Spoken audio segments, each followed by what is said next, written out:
Last week, I asked my Instagram audience whether they think box jumps are a plyometric exercise. 70% said yes. To me, this was a shocking result. I have written a handful of detailed articles and an entire book on jump training for hockey athletes, yet a majority of my followers apparently don't even have the rudimentary basics of jumping for athletic performance covered. So I knew I had to shoot this video and explain to you why box jumps are not a plyometric exercise and what really makes up plyometric activity. Most fitness trainers are as clueless as the athletes they work with. They use the terms jumping and plyos synonymously, thinking they mean the same thing, but this is wrong.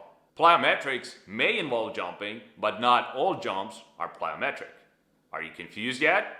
Don't worry, it will all make sense in a minute. To help you understand the difference between jumps and plyometric exercise, let's start by listing a few common movements that often get labeled as plyos that really are not. Together with box jumps, vertical jumps are a staple exercise in sports performance programs. But are they plyometrics? No. What about broad jumps? Plyometrics? No. How about lateral bounds? Plyometrics? No. I know what you're thinking. Yunus, what are you talking about? I've done all these exercises in training before and my fitness trainer always called them plyometrics. First of all, your fitness trainer was wrong.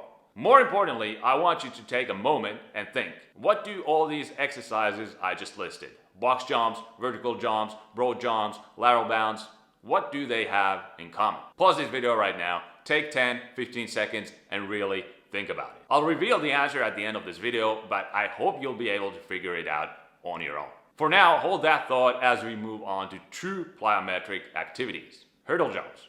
Plyometric? Yes. Forward bounds. Plyometric? Yes. Running long jump. Plyometric? Yes. Sprinting. Plyometric? Yes. Let me ask you again, what do all these activities, hurdle jumps, forward bounds, running long jump, and sprinting, have in common? Any guesses? All right, enough with the suspense. I'll spill the beans. What separates a plyometric activity from a non-plyometric activity is ground contact time. Plyometric exercises involve the stretch-shortening cycle, meaning the stretching and shortening of muscles and tendons, where a rapid eccentric stretch is followed by a powerful concentric contraction. While that sounded like a mouthful, here's what you really need to know. For an action to be deemed plyometric, it has to take advantage of the stretch-shortening cycle and be executed as quickly and powerfully as possible. There's different ideas on this topic in the literature, but ground contact times of somewhere around 0.2 seconds and lower constitute so-called fast stretch shortening cycle movements, which are true plyometrics. So if the ground contact time is less than 0.2 seconds, we're dealing with a plyometric activity. If it's significantly longer than 0.2 seconds, you're performing jump training, not plyometrics. To drive the point home, in order to be considered a plyometric activity, it must be done in a reactive manner with very short ground contact times. By the way, you can also do upper body plyometrics, but for the purpose of illustrating the difference between plyos and jumps, I only talk about lower body movements in this video. Now that you understand the definition of plyometrics, let's go back and look at some of the jump exercises we talked about earlier with a fresh perspective. Vertical jumps have a ground contact time of about 0.5 seconds. The same goes for box jumps. Lateral bounds also have a longer ground contact time of 0.4-0.5 seconds.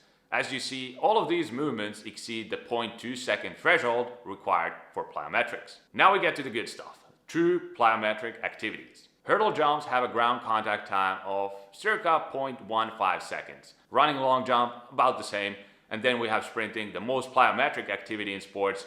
Elite sprinters have ground contact times of less than 0.1 seconds at top speed. Now you know why many of the exercises you used to call plyos, like box, vertical, and broad jumps, are really jump training, not plyometrics. You know better now. Starting today, you'll no longer make that mistake, and if you ever bump into your old fitness trainer who still labels them as plyos, you have the knowledge to set him straight.